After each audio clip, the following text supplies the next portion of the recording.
కూర రుచి అయిపోయింది కదా, దీన్ని పక్కన పెట్టేసుకొని మనం పిండి పట్టుకుందామండి. మిక్సీలో వేసుకొని ఇంకేమి కలిపలేదు చూడండి, మనకి పెసలు మినపప్పు మాత్రమే.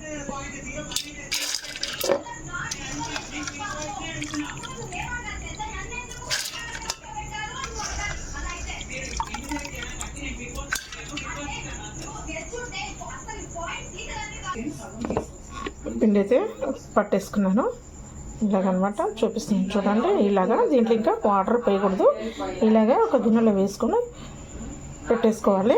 నైట్ అంతా నేను అలాగే వదిలేస్తాను అనమాట. మార్నింగ్ ఉప్పు కలిపేసుకుంటాను, ఇందులో ఉప్పు కలిపేసుకుని ఇడ్లీ వేసుకుంటాను, అది చూపిస్తానండి.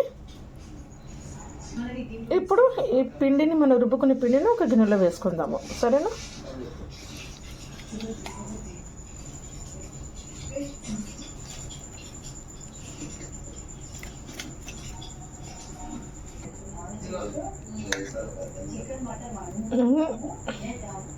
ఇలాగుంటే సరిపోయింది అనమాట. మనకి ఇడ్లీకి ఎంత కావాలో మనకి అంతవరకే.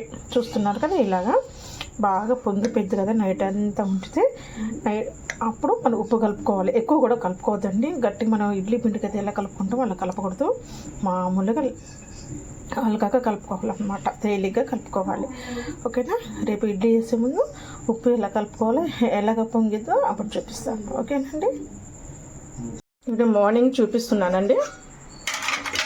ఇంకా ఇలా పొంగి ఇలా ఉంటుందన్నమాట. ఇప్పుడు మనము సాల్ట్ కలుపుకుందాము, రుచికి సరిపడినంత. దాంట్లో నేనేమి కలపలేదండి.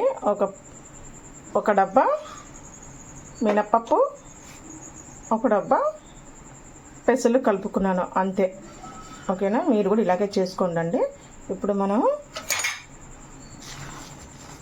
కలిపేసుకుందాం. చూసారా ఎలా పొంగిపోయిందో. పులుపు కానీ ఏది కానీ ఉండదండి, చాలా బాగుంటుంది. ఒకసారి మీరు ట్రై చేయండి, ట్రై చేస్తే తెలుస్తుంది ఎంత టేస్టీగా ఉంటాయో. దీంట్లో కొబ్బరి చట్నీ కానీ, పల్లి చట్నీ కానీ, టమాటా చట్నీ ఏదైనా చాలా బాగుంటుంది. ఫుల్ కాంబినేషన్ ఉంటుంది, చాలా రుచిగానే ఉంటుంది. సాల్ట్ కలుపుకుందాం కదా, పక్కా పెట్టేసుకుందాం. ఇది ఇడ్లీ గిన్నెలకి ఆయిల్ రాసుకుందాము. ఇప్పుడు ఇడ్లీ గిన్నెలకి ఆయిల్ అప్లై చేసుకుంటానండి.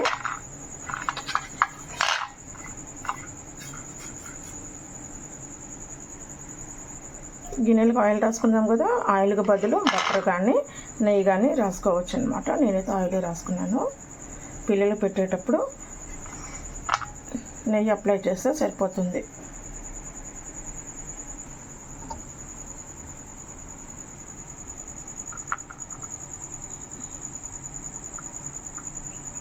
ఇలాగా గుంటలకి ఇలాగ వేసుకోవాలి, ఈ విధంగా వేసుకోవాలండి. మిగతా ప్లేట్లో కూడా ఇలాగ వేసుకోవాలి. ఇప్పుడు ఇడ్లీ స్టాండ్ని కుక్కర్లో పెట్టేస్తున్నానండి. పెట్టేసాక మూత పెట్టేసుకుందాము. ఒక్కొక్క చక్క ఆవిరి మీద ఒక 10 నిమిషాలు ఉడికించుకుందాము మూత పెట్టేసుకొని. బయట తీసుకుందామండి.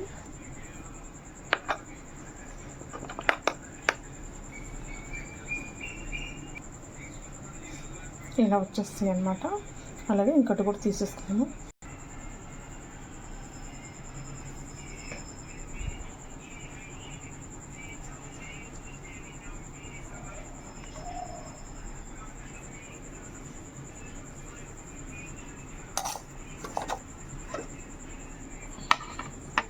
పల్లీలు కొబ్బరి చట్నీ అండి, ఇది కరివేపాకు కారము. ఇప్పుడు కొంచెం నెయ్యి వేసుకుందాము. తప్పకుండా ట్రై చేయండి, చాలా టేస్ట్గా చాలా బాగుంటుంది అనమాట అండి. ఎవరైనా తినేది బలమైందేనండి, ఇది ఎవరైనా తినొచ్చు, ఓకేనా. ఈ వీడియో కనుక నచ్చితే లైక్ చేయండి, షేర్ చేయండి, సబ్స్క్రైబ్ చేయండి నా ఛానల్. మరొక మంచి వీడియోతో మీ ముందుకు వస్తాను. Okay friends, bye.